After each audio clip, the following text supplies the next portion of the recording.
وأنا بقول دايما عندما تسأل من أنت تقول، فإذا طلب منك السائل زيادة في التعريف فصاحب الهوى.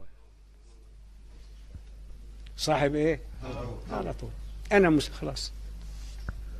والإسلام يضمنا جميعا إلا من شذ وخرج. معنى دكتور هل لما إنسان يقول لك أنا سلفي، هل المعنى ده أن أنا أقول له ليس بسلفي؟ أولا عشان كلمة دي متداولة عشان هصحح، والمعنى بتاعها ليس سلف إلا صحابة رسول الله.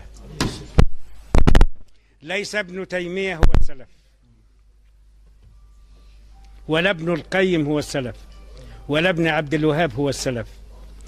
سلف هذه الأمة محصور تحديدا وعلى سبيل الحصر لا استثناء فيه في صحابة رسول الله صلى الله عليه وسلم، ولم يكن بأشخاصهم وذواتهم، وإنما بنهجهم وتبعيتهم لكتاب الله وسنة رسول الله صلى الله عليه وسلم. ومن عمل بقى واقتدى بهم يبقى ايه؟ أيوة إيه؟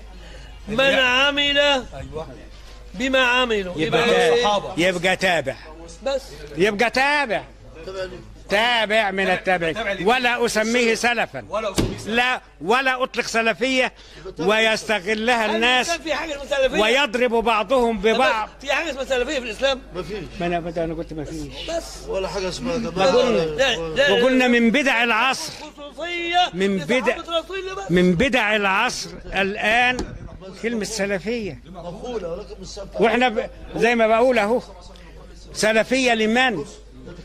شوف يا أخي، هو سماكم يا أخ لو سيب السلف بمعنى في المعنى اللغوي كل ما سبقك سلف لك، وأنت سلف لمن يأتي بعدك، وكل جيل سلف لما يأتي وخلف لما سبق.